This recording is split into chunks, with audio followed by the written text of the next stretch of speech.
2, 1. Action. Ready to go. Let's go. Hi, Jeff. Happy beach talk. What's up, Dad? Long time no see. A couple hours. So what's been happening? Unbelievable stuff everywhere. We are having fun today. We are talking about selling houses. Yeah, this may be a little controversial because I'm going to talk about auctions and how simple programs can get screwed up. Yep. Right. So we did 9 auctions with American Heritage, and we did 9 good auctions, and 8 out of the 9 sold, with all different ramifications of everything. Right. And then we got really sophisticated and we started spreading out to other areas, and we started modifying the simple program, and those simple modifications were pretty easy, and we said that wouldn't affect anything. And then we got to the point where we were so confused about simple modifications that we ended up pissing off some of our clients, which is something we don't want to do. Right. So a real good example is one that we just did the other day and yesterday, and the client decided to go to auction, and he has I just showed you the strategic pricing analysis on it, and it's priced right. It's up in Tarpon Springs, and it is a beautiful house. It's a spectacular house. It really with is. A man cave, pool table room, and deck, and a separate house, and 2.5 acres with 2 acres next to it that you could develop more on a golf course, and at under $1 million. It's $965,000 and has been on for about 2 years. And I think we've had it for 2 months or something. Yeah, just under 2 months, about 50 something days. And the seller wants to sell. And it's a beautiful house. So there's nothing wrong with the house at all.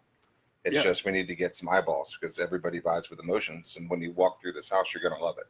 It's just not enough people are walking through the house, and it's not the price. And it's a specific neighborhood that just doesn't have a lot of traction right now. Yeah. So. And all the comps say that it should sell at the price that the comps are at, and it's not selling. So what do we do? So the seller came in and spoke with me and the agent, and I said, all we need to do is get everybody around that's looking for a house to look at your property. And the guy says, well, nobody's coming up to Tarpon Springs and all that stuff. And I said, well, we got to reach out to other people. Yep. So why don't we do this auction thing? And said, well, what if we put the auction word in your description? What do you think will happen? What do you think? He said, well, I think a lot of people would look at it. But you told me I wasn't going to pay a commission. So, if a lot of people look at it and then buy it, then I'm still paying a commission. So why you tell me I didn't have to pay a commission? To what you said. I didn't say you don't have to pay a commission. And actually, there's a 2/3 of the time you're going to pay a commission, and 1/3 of the time you might not. Yep. Right. So this isn't like, hey, my place is overpriced. If I put it on at an auction, I'll get every sucker in the world to show up at the auction and pay too much for the property. No, it's not a dummy attraction system. Right. Right. So another one that we made a mistake on, and hopefully we're going to solve, is a guy who is an attorney. He's a criminal attorney, and he works out of his house on the beach, and he's had it for sale by owner. And we have 2 agents that were able to get in and develop rapport with this guy to the point where, first of all, attorneys, they're hard to develop rapport with. Criminal attorneys, even tougher. He's a lot of security in his house. He's a for sale by owner. He doesn't want anybody in the house, because if he's a criminal attorney, someone may come and do something to him. So he's very protective of his house and everything. And what do real estate agents do? They bring a bunch of people in the house. Right. Exactly what it doesn't want. Yeah. So we went to him and said, hey, let's go to auction, and we'll have an auction. So what he did was said, okay, I'm an attorney, send me the damn contract. And we sent him a listing contract. Well, we didn't know, the listing, the auction thing is a listing, then you transition the listing into an auction, Right. and then it goes back to a listing. So we got an attorney that we, first of all, didn't send the contract to, and it was the wrong contract. And the contract for the auction is just an addendum to a listing. Right. So we don't want remember when we did the other auctions, the contract for the auction was so onerous that the people would say, hey, I hired Beggins because you're friendly people and we knew you could do the job. And then I see this 87-page contract that says if for any reason someone buys it 93 years from now, I got to pay with my firstborn child or something. So that didn't work. So this guy got mad at us and said, I'm not going to, forget it. Now, if you look at the background of the people and the skill of the agents that went in there that found out so much about him that they had his trust, and me, I was screwed saying, up who's the this we trust. people? I don't know. Yeah, it's me. Didn't call him, didn't explain the thing and all that stuff. So we talked before with the two agents and said, hey, just go to the door, write a little note and say, I'm sorry, my broker screwed up. We didn't send you the contract. And, I don't want to ruin our relationship or anything. Let's just do a trial. Throw the auction word in your Zillow listing and then look at the number of phone calls you get after you put that word in there. Yeah. And then call us back. No listing agreement, no nothing, no contract. Now, what do you think would happen with a house on the beach that's been on the market for a while, and then you put an auction word in there and said this house will be sold at auction? Right. Let's just put our real person hat on and just think about that. Yeah. Let's make it big. It'll definitely get everyone's attention. Yeah. Let's take your house that you sold to Art. Yeah. And let's say it was on the market for a year, overpriced. And there are 5 houses in that row along Reddington Beach that are on the market. And yours is there stale with the other 5. Then all of a sudden you put, this house will be sold at auction. That's all you put in the description. What do you think is going to go through the mind of agents and potential buyers? I'm going to go take a look. Maybe get a good deal. We got to come see it. And then they look up the history, which they can, and say, oh, this house has been on the market for 2 years as a regular listing, and the price has been reduced a little. Now he put the auction word in. Do you think that auction word might be more valuable than another price reduction? Takes the price away. Yeah. It just calls for market value. That's what you get, is people willing to come pay you what it's worth. Yeah. And you'll find out what it is. So if the choice was to take that house and lower it from 2.5 million to 2.4 million, after it started at 3.5, went down to 4, 3, 2, 1, and you're now another $100,000 reduction, all the other agents and all the people that have been looking at it now are saying, oh, how many more of these reductions is he going to do? Right. So that 100,000 that you just reduced, would that be smarter for you to do than to put the auction word in there? Forget about the fact that we have an auction company or anything. You can put any word you want in the description of your property, right? Yeah. No, it changes the energy of the property for sure. Just like the one we did in Clearwater Beach. Someone's at your front door. Oh. So yeah, just like the one we did in Clearwater Beach, where we had it set for auction, and then the people saw that it was going to be for auction, and they put the offer in before the auction because it got them. It creates the urgency to come take a look, because especially if they think it's going to be sold cheap, they want to be the one that gets it. And then once they find that they like it and other people like it, it bids up with the emotions, and you actually end up paying market value, which is the end goal. Well, explain that one, the one in Clearwater Beach, because it was, we call the company Exquisite Property Auctions. And so if the guy came to buy that before the auction, why didn't he wait for the auction? Well, this is like a couple different. This was a good. This is why we started this division, Exquisite Property Auctions. This property was a first floor penthouse, which doesn't make sense at all. So it's a first floor penthouse, but a 2-story first floor penthouse, and a First beautiful floor penthouse townhouse a 2-story townhouse penthouse first floor attached in to a a condo condo. with a 2,000 square foot balcony. So that's like the unicorn, right? There's not a lot of these around, people like that, and it's just not many of them around. There's nothing out. There's only 4 in the entire project, right? Yeah. And they never come for sale, and there's no comps to do it. So even if we sold it to Jonathan, and if he was going to finance it, it's going to be hard as hell to comp this, right? So we told the seller, who actually bought a $4.25 million beach house from us, and then he says, "Oh, I guess I need to sell my condo. What's it worth?" And we went over and looked at it, and we said, "This thing is badass, right? There's no real comps. It's just a special property. It's unique. It's truly exquisite. So let's find out who wants it, because we know people will want this property."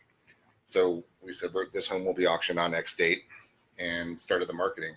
This particular one, we did an invitation only wine and cheese event Did to we the neighborhood. put the date in, or did we just put this house will be at auction and then without the date? We put a date, We did?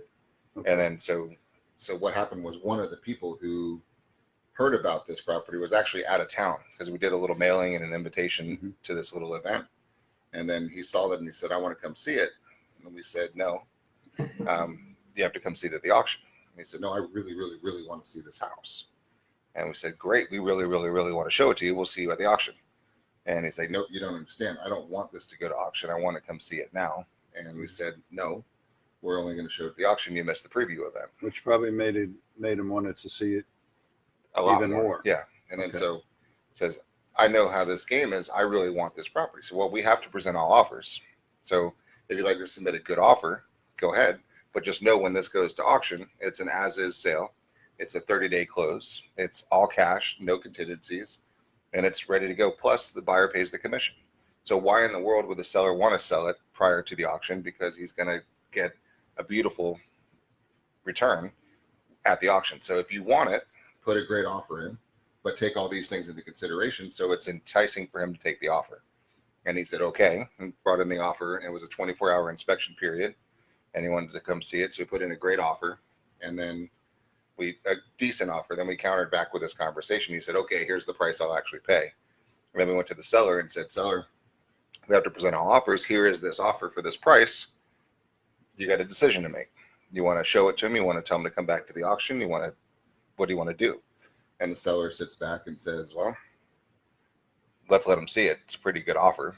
And then we were sitting there saying, no, and this was about a $2.2 million sale. So we said, all right, so you are gambling at this point, and we don't know what your risk tolerance is. So if you take the offer, you know your bird in the hand. Maybe you get another 100 grand, maybe 150, 75, maybe you get 100 grand less. We don't know. Maybe at that date, there's a tropical storm in 30 days. You don't know. Maybe it's pouring down rain. Maybe it's beautiful. Maybe something happens. There's an accident on the bridge. Who knows? So if you're willing to roll the dice and gamble, you might have a little bit of an upside. Here's a realistic offer, whichever one you want. Because, I mean, we work for our client. Whatever one they want, we just educate and teach them the opportunities. So this particular case, they sat back and weighed their options and said, sell it. So we put under contract, 24-hour inspection period."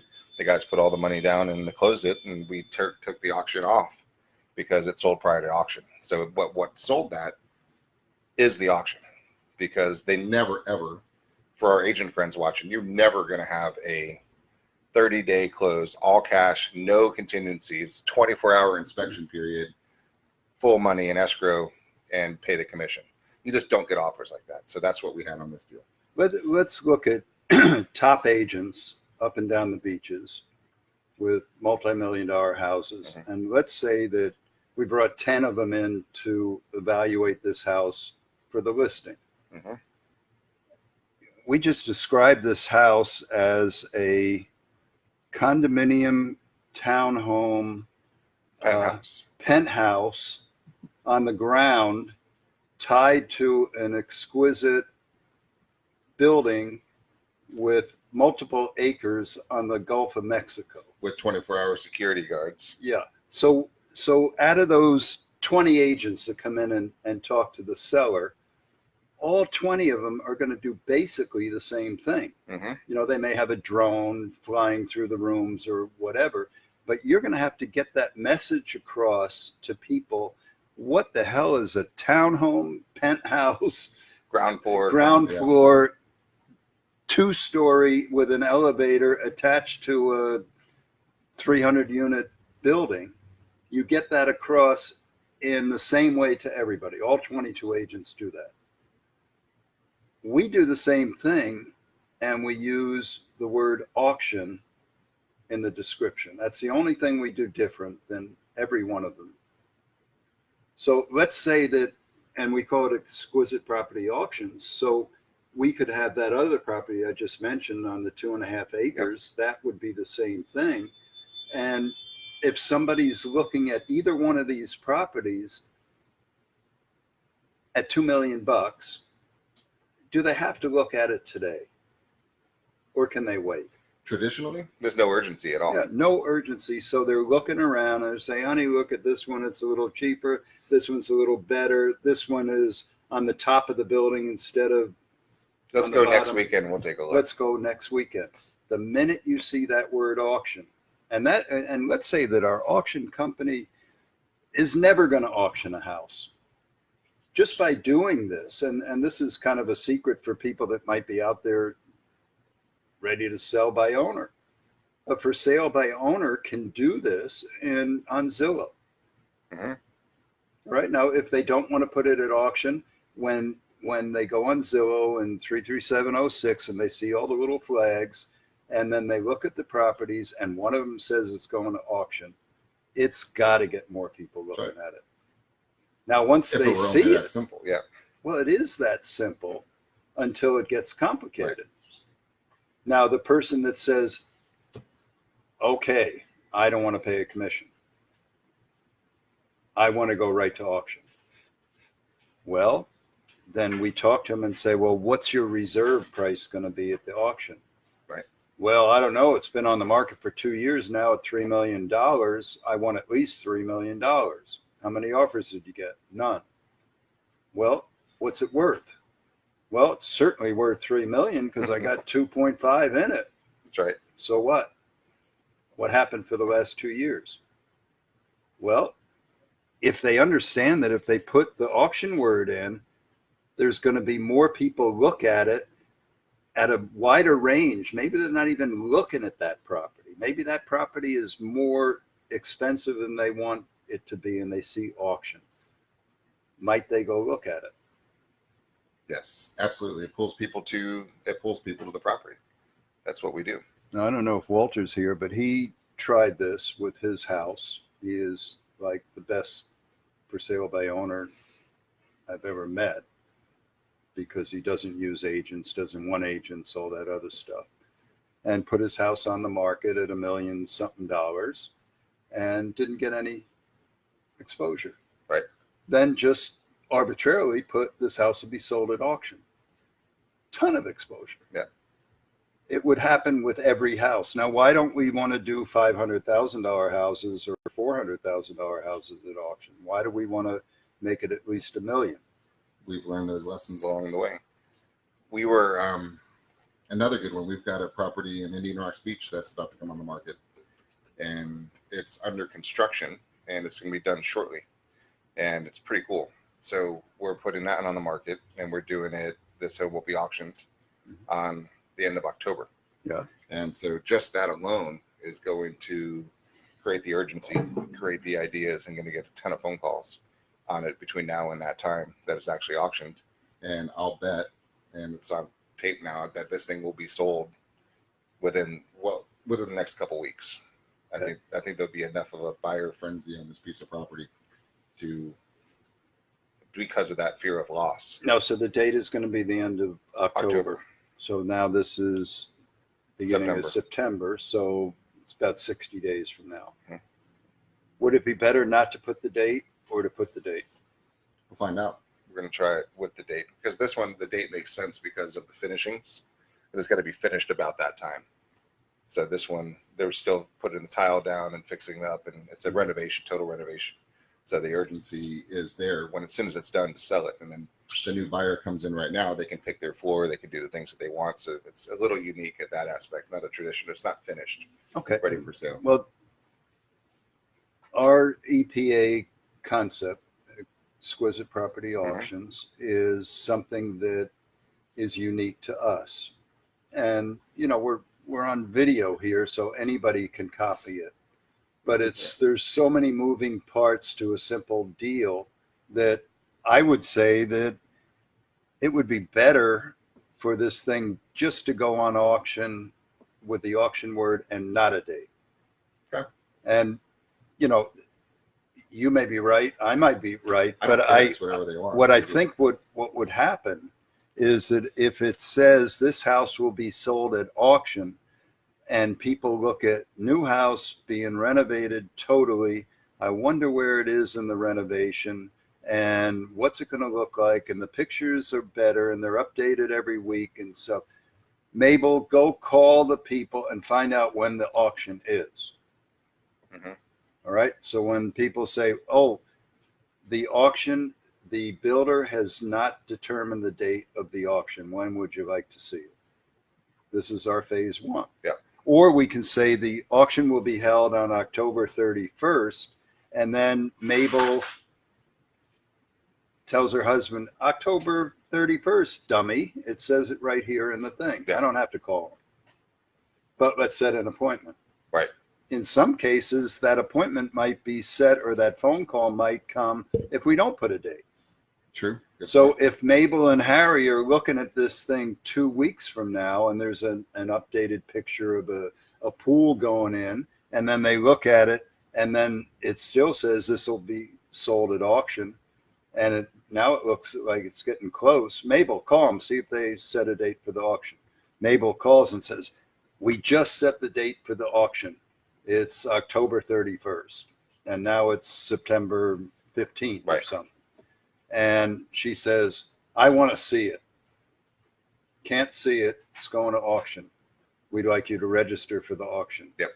Man, I'm pissed. I want to see this. You had it, the auction word in there. Now you've set the date of the auction, and now you can't see it. Well, we set the date of the auction yesterday, and you had a month and a half to see it. Right. Well, we live in Toronto. We're going up to Toronto tomorrow, and we can't be here for the auction. But my wife's been looking at this for a long time. We have to see it. Well, Mabel, I'll give a call to the seller and see if we can do that. But the only way, and I'll get back to you, so that you get back to him and say, hey, the only way you can see this is the way we did it in the one in Clearwater. That's right. You have to write a contract subject to visual inspection, because the seller is adamant they don't want anybody seeing the house until the auction date, because we want a good crowd at the auction. Yeah. So if we let you see it, you're beating out that big crowd at the auction. So you better put your offer in first. Now we know we pulled that one off on the Clearwater one. I didn't think we were going to do it, but this might work in this one. Yep. Of course, everyone's different. Every single one's different. The buyers are different. The competition's different. Everything's unique. There's a lot To it. Now, pricing, if we go back to the one in Clearwater, impossible to price. The finishes, the artwork, what he spent on the doors alone. You can't put a price on it. Of course, you could on what he paid for it, but you don't have comps. You get $500,000 in doors. In doors. and hardware and doors just in this. And one of the doors was broken, and we found the guy that made the doors and brought him in to fix one That's of the right. doors, and it was incredible price to fix the door. Yeah. So how do you throw that in the pot with 10 other great looking $2 million listings on the beach? Yep. Well, people that are looking for a $2 million home on the beach are going to look at all of these things on MLS. But if one says auction, they're going to go look at it. Right. That's one thing that we've learned from this exquisite property thing. And so we got a lot of them coming in the pipeline right now, which is great. What if we had 100 of them coming? Fantastic. How would we handle it? We would handle it very well. Now let's You'd be busy in your bus. You finally get your auction van yeah, going. let's play this game. And let's say we got 100 properties that are listed that says this house will be sold at auction. How many dates would we put on those 100 properties? We're pretty busy. I think we would have a schedule over the next 3 months. Yep. Right? And we might pool a couple of them in the neighborhood or whatever, but would it hurt that client of ours if we just put the auction word in and without a date? Or might it get more people if there wasn't a date until we're really sure we want to auction it? And how many of these 100 that have no intention to go into auction would we do business with if they never ever want to go to auction and they just want to borrow that word? Yeah, it's a good attraction strategy. So would it help us get listings? Of course. Would it be defrauding the client by knowing that he never wants to go to auction, and we put the auction word in there? And we tell him that. I think you have to have an intention that that's an opportunity for you. Well, I think you put it on there when you're in zero chance. no, let's say this there's is not zero chance, That and we wouldn't be- put this house, the auction word in there, and there's 10 properties on the market, and with the auction word in there, we're getting 5 times more views on this one with auction than on the other 10 properties. And when the market I'll goes reserve down, comment on this comment. Huh? I'll reserve my comments on this one. okay, but let's, is it reasonable? Now, auctions do better in a recessionary market or an inflation market? I think it depends. I think the answer is yes. It's all, the properties are worth what a buyer is willing to pay for them based on whatever else is available to them on the day they decide to buy, right? That's what Okay, we've been well, saying for let's years. Up market, get down this market. argument and see which way it Let's go. goes, because I think it's Bring it. definitely one way or the other. Okay. I think it's definitely not. Let's take the worst recession that we were in, like the last one. Okay. Okay. And let's take the most inflation when prices were going nuts. So every time you put it on the market, there were 4 offers, and it kept on going for months and months and months. Yep. Which one is an auction more effective on? And why? I'll say it depends. Here's why. Let's take an inflationary market where there's 10 properties on the market compared to a recessionary market where there's 50 properties in the same neighborhood on the market. Depends on the Competition Okay. is my argument. So if it's right here, it depends on what similar homes are for sale to that property right now on the marketplace. It's going to get the eyeballs, but it all depends on what it's competing with out there. Up market or down market. If there's 20 listings in Vina, right? Or there's 200 listings in Vina, it's going to be a difference. It's different. Yeah, and if there's 10 listings in Vina Del Mar, or there's 50 listings in Vina Del Mar, which group is going to, if there's 50 on the market, you own one of 50, are you more likely to get the price that you want in that market, or if you're one of 10? Supply and demand, still 1 of 10. So if you are one of 50, you have to stand out more than you have to stand out in 1 out of 10. And 1 in 50 in a declining market, you got to be the You got to The be the cheapest best one. looking one, the cheapest one, you and got all to that cut. You got to stuff. undercut everybody faster than everybody else is cutting. We've seen that marketplace too, and so this is. Do you remember back when there were a lot of girls to choose from? I'm gonna not get into this conversation either. And then when Yeah, this is just then not going anywhere. then I'm do you gonna go. remember do you remember how pretty the leftover girls got at closing time? Oh, good God. Do you want to play the song? Well, I thought we're going straight to. construction now. No, auctions. Let's talk about this Auctions new and construction. supply thing. and demand. Supply and demand is the The name of girls game. all got prettier at closing time. Yep. So where were we? So we're talking about when the market goes down, you have to stand out even more in the group, Yes. right? The auction word without a date will make you stand That out works. a lot. The So auction at closing date, time at a bar, you should wear a hat that says auction. yeah, And you're saying that would Yeah. actually increase your odds at the end of the night. Got it. or you'll have Make to. the note. We're gonna make those. No, hats. I could say something now, but I won't. So good. Yes. But this Palm Harbor house, going back to put this back on track, is a bad market. And that was funny. I was talking to one of our brand ambassadors the other day that just called and we were having a conversation. She asked the question, we're doing a listing class coming up and want to get your input in it. How's the market?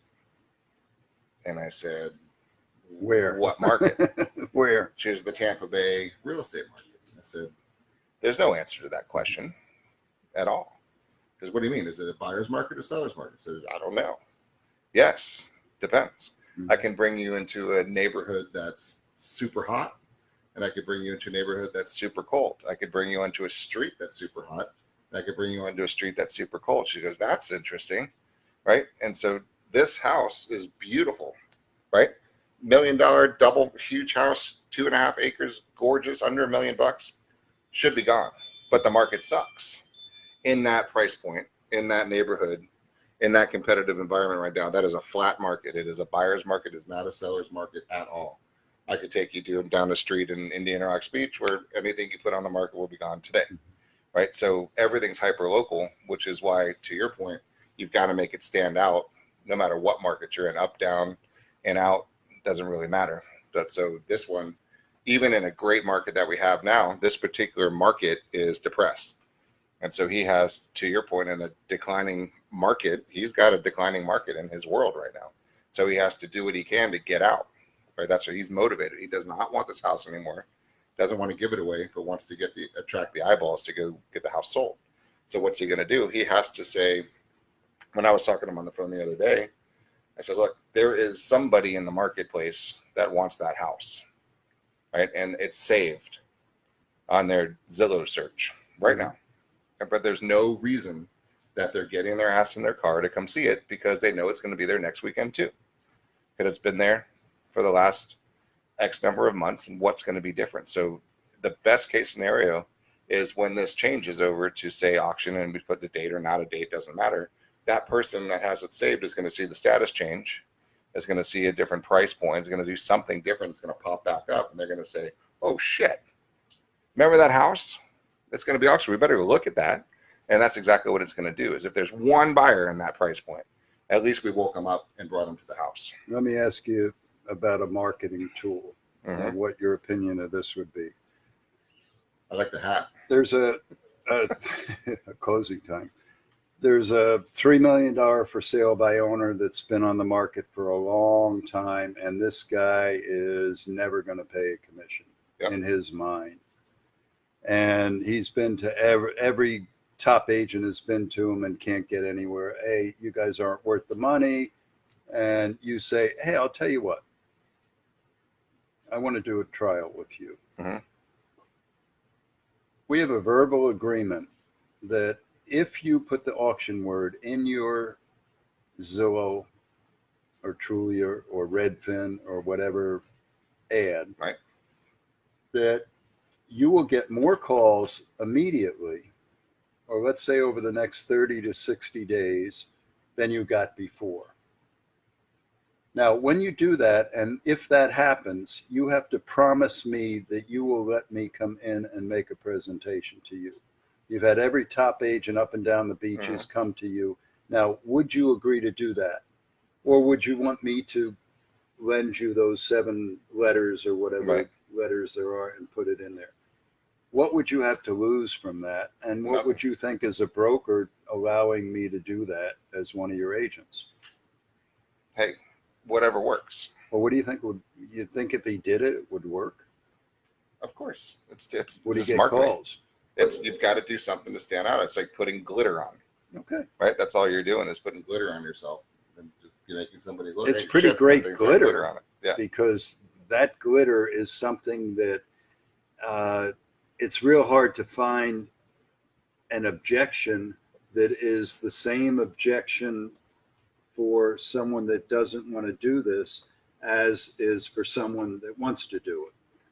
Because the seller thinks, I don't want to be in auction because they'll think I'm a loser, that my place is a piece of crap, that I'm in trouble, all the other things. And then the buyer thinks, oh, maybe this guy's going to give me a deal. Maybe the thing is a piece of crap. Maybe it isn't. I better go look at it. And so the one objection, that's only one objection that they have to the whole auction thing. Yep. And they don't have to sign a contract with us. Yep. There's no risk. That's what happened with this one. He said, look, there's absolutely zero risk in doing this at all. The worst, There is no worst thing that can happen. The worst thing that can happen is nothing. and that's exactly what you have happening right now. So you're already at the worst case scenario. But we know for a fact with all the ones that we've done that the minute the auction word goes in, they get more eyeballs on Of it. course, that's the name of the game. So All he's right. in. So is that providing value for that for sale by owner from us? Yes.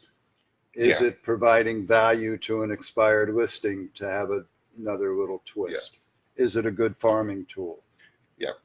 I think, just for the record, since this is broadcasted, I don't think that it's right to pitch an auction to somebody who has zero intentions of auctioning.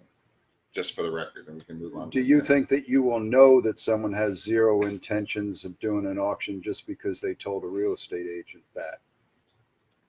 I'm just I'll rest my protecting. case I'm, also. I'm just protecting your brokerage license. Mine is very well padded now. Thank you very much. Okay. Next topic. All right, next topic is, all right, so we're offering value to a client that's watching this and understands what we're talking about. And yeah, there's some gray areas that we're thinking about back and forth. And does the for sale by owner have a right to I'll put my house on auction if I want to? And hasn't picked an auctioneer yet, and there may be an auctioneer out there that does it, but I know he's Either going way. to do that. All right, Either so way, I don't that's one way I of don't adding endorse that. value. All right, So, well, I'm not. I the don't broker not in the endorse it. company. I just don't endorse it. That is my Okay. stance. The other thing is when we're looking at properties here and we're looking at the possibility of barrier islands being a barrier to a storm, and that's the reason they were built, then there may be some liability of having a house on these barrier islands. Mhm. Now, we both know that in 2013, flood insurance went way up. And we know that since then, we've had tides rise to record levels, and there's threats of more of this stuff going, whether you believe it or not. I put 2 blocks of wall higher on the beach because I had sand coming in. So, so these barrier islands have different liability than these houses up here, right? Yep.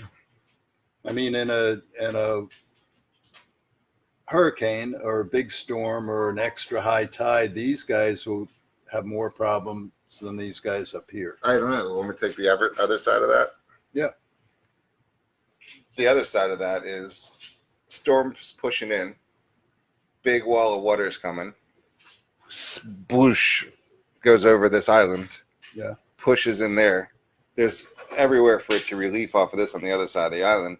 When it gets into that little armpit right there, it's screwed because the water has no place to go. So it pushes up and it backfills and it fills. As tide goes out here, we're dry, they're still swamped. So that's a Title issue at that point. but Yeah. we're gonna this barrier island definitely gets the first brunt. They get it 48 seconds later, but the water lingers inside, which is why they're rewriting the flood maps too. Yeah. So those guys there are now in a bigger, more expensive place. We're in a more expensive zone. They're in a more expensive zone too.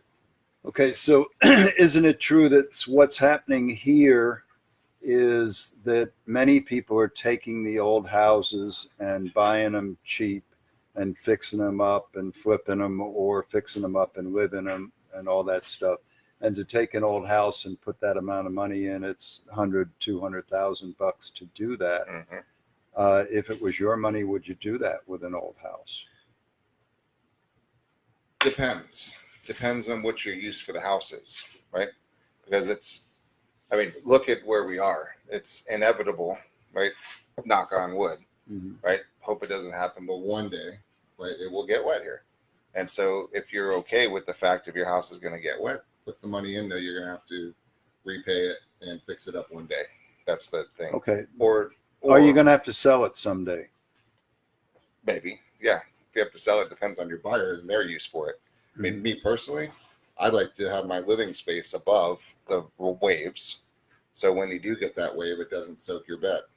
So Right. if we just take what we're pretty sure of right now, about 75% of all the houses along the beach Mhm. are sitting on the ground and 25% are built up. Yep. We're talking the whole barrier islands. The and whole coastal barrier, the side whole and 27 sand side. miles up to Clearwater Beach and Island Estates, Yep. 75% of them are on the ground. Because they were all built before they had To be raised up. So they're Right. older. nothing wrong with them. They were just built Before the codes changed. So if you're a buyer and you have any intelligence at all and you come down here and you're looking at houses, you look at 10 houses today and 75% of them are on the ground and 25 are built up and you got a decent agent, he's going to say, which one should you buy? Yeah. Now, is it just for flood insurance or is it for other things? And it also depends on the person too. Some people are willing to take the risk. Everyone's got their different risk tolerance on it. and some people prefer to live on the ground level and accept the risk. If people are going to live full time, they prefer to probably be up. If it's just a vacation house, whatever, because the reality of it is your first board of drywall might have to come out one day. Right? Yeah. So Some people can take that calculated risk and say, I like being able to sit here and watch the dolphin rather than be up there and have to go downstairs to watch the dolphin. Mhm. And that's but for end user persons, if you're going to live there for long term, I think those are the buyers that are preferring to have them elevated. Okay. So when we're selling houses and we just went to one the other day that's just went on the market at 400 and something thousand bucks on a 60-foot lot that's not on the water across the street and it's fixed up beautifully. One story. The comps are about 370,000 bucks for the value of this house. Okay. The guy put it on the market at 470. All right, $100,000 higher than the comps that showed. Now, the new houses that we're building that are Mhm. at 475 are 200 and something square feet bigger than this guy's house. Elevated, a place for an elevator or storage. You can put the elevator in later on a single family lot, not on the water. That is actually a comp that shows his house being worth way, way less because the elevated brand new house is a much better value. And his is not on And the water. we didn't use that as a comp because I was afraid to, because the new house threw his house into a lower area. I didn't get the listing either. But that's market knowledge too, because that house, the new house, hasn't sold and closed yet, so that's not really a comp. So the only shot he has is to sell it right now before that house becomes a comp, because then That's it's in good. trouble. Okay, but Right. then take the other point that when someone's coming into town and they're looking at a 25% of the houses built up, then throw on top of those about 2% of them are brand new because no one's building on the beach that much. So if they can buy a brand new house or they buy a elevated house that's older or they buy one on the ground, they're going to pay the least amount of money for the ones on the ground. Yep. Right? So if you own one on the ground, what are you going to do when you get ready to sell? Is it better to renovate your house the way it is right now? Is it better to rip the house down and build a new house? Or is it better to sell it for land value at what you can get without touching the house? Depends. Yeah, and how many different items would that depend on when you're dealing with a customer? And do you think, how many agents do you know that deal with properties on the beach that know how to answer the questions that I'm just asking? That's Because there are different answers for every client, isn't there? Yep. There's a butt for every seat. So back to trust is the currency of the future. You better have someone that trusts you when you're talking to them, and you better earn their trust by knowledge about what you're talking about. Yeah, this is a marketplace that you can't just play in. You got to really know what you're talking about. And describe it and talk to them and teach them and know the flood carriers and know the insurance guys and put the whole package together, because What percentage of agents do you think know what we're talking about as far as new construction goes, the auction concept, the flood insurance, the type of construction, the new houses versus old houses, the floodplains, the changing the maps and all that stuff? Not many. Not many. very, very few. And what are the new V zones and what are the new A zones and where are the, I mean, they even rewrote the flood codes to take into consideration the fetch of the wind and how much open water is there and how high can the waves come in this neighborhood versus that canal versus this canal. And they're drawing different lines as far as that goes. How about the anomaly with Irma last year, where we've seen what happened in Tampa Bay when the storm goes a certain way and floods Bayshore, and this time when it went the other way, it sucked all the water out of Tampa Bay. Yep. Now it was a few miles difference in the trajectory of the hurricane. Thank you. That could have made that the opposite. Oh, yeah. And that's why the flood insurance carriers are going, oh crap. But We have the Indian burial grounds and a little protection halo around here, so I'm going to keep that story as long as I can. Yeah. So, and plus the you insurance companies. plus you have an automatic generator in a house that's built way above where a storm surge would normally go, unless it's just a catastrophic that's right. one. Yeah. So End users are going to want that too, but that's the education purpose. So there's some people that just don't want more than one level and they're willing to deal with it. But I think you really have to educate them that that's not the long-term advantage, because if you want to take the uglier view of that story, if Jonathan's going to buy a house on the beach and he and Hannah and his soon to be 2 kids, right, want to live there, he's got to know that his costs are going to continue to rise if he's going to go into the flood program, because every year his flood insurance is going to get higher and higher and higher and higher and higher and higher and higher and higher and higher and higher and higher. It just is. And so he's got to be educated. And I think there's a lot of agents not educating the buyers that way right now in the marketplace, because that's diminishes the value of the properties too. okay, see if how this one resonates. Let's say that we hear more and more every day about being close to the top of the market and that it will go down. In your mind, what protections would the barrier islands have? We talked about the negatives of the floods and all that stuff.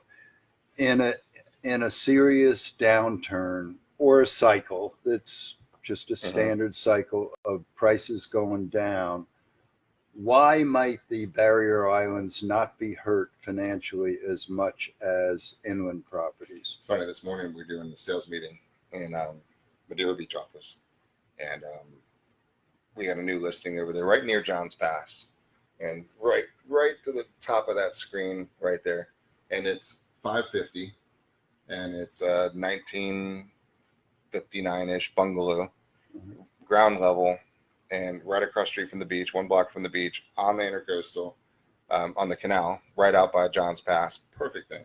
And we started looking at it and we were pitching it, and then we totally stopped the meeting and said, no, wait a second.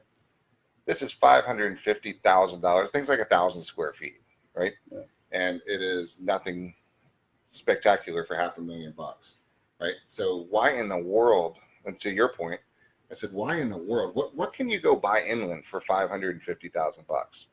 Big ass house, Brand new house. right? Nice house, great house, and Seminole, like you're going through it. You guys have to find a new house, right? So for $550,000, you can get a really nice house inland, right? 5 minutes from the beach, 10 minutes from the beach, Or a little shack on the water. or a little shack with no yard on the beach. So why in the world would people do that? I mean, this is a 1 bathroom, 2.5 bedroom house, right? that was built a long time ago, and It just is. So why in the world would somebody pay that much money for it? Did you ever hear the story of acres of diamonds? I have. But why don't you share it with those who may not have? Okay. So this farmer's in Africa, and he's growing his plants, and the plants aren't growing. The weather's bad and all this stuff. And he's hanging on as long as he can. And then he finally sells the property and he moves out, and whoever bought it moved in, and they say, well, we can't grow any plants here. Let's dig a hole and make a swimming pool or something. And they dig in, they find diamonds in the ground. And the guy didn't know it that moved out. He found acres of diamonds that was worth gazillions of dollars.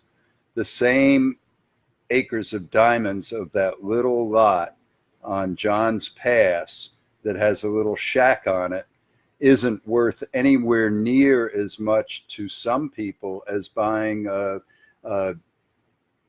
5-bedroom, 3-bath home in Pinellas Park that they can buy for the same amount of money as that little shack on John's Pass.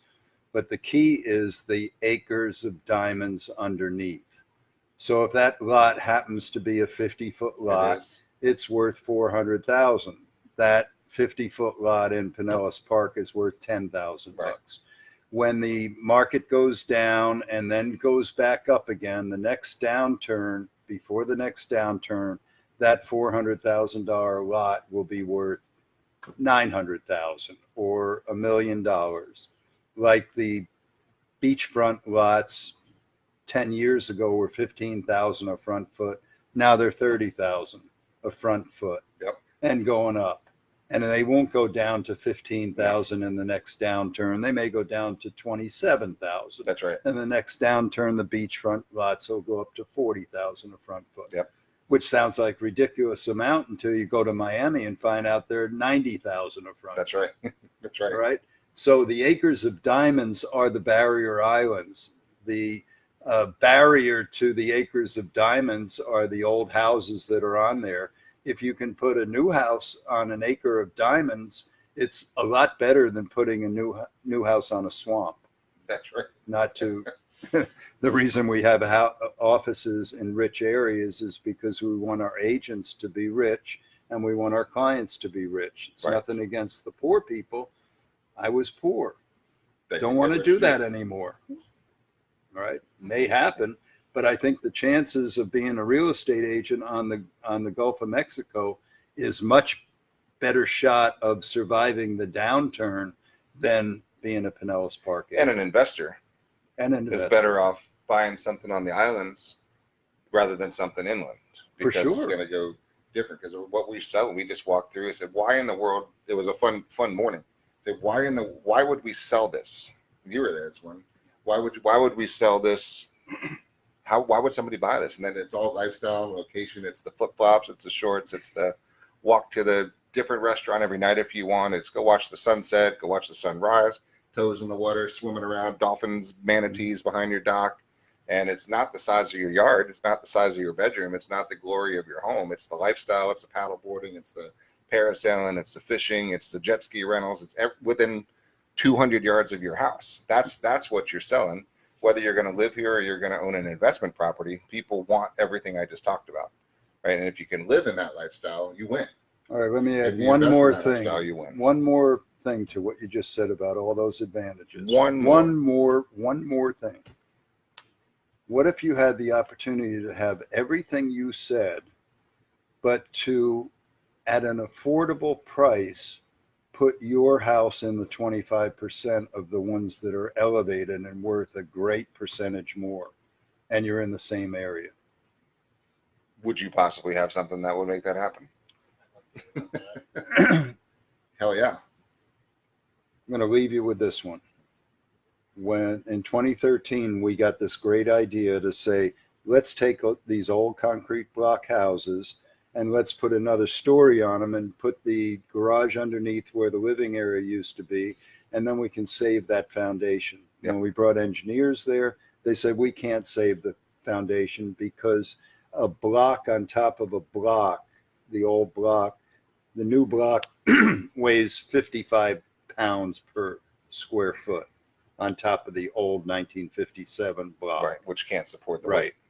The new steel construction that we have an exclusive on is 3 pounds per square foot, That's quite a difference. which also, to talk about storms, it is rated in a factory for 225-mile-an-hour winds. So it is much stronger than a concrete block house. Concrete block, you can shoot a 2x4 through it at a very slow speed and it'll break right through that thing. Nice. This at 225 miles an hour, it will keep it.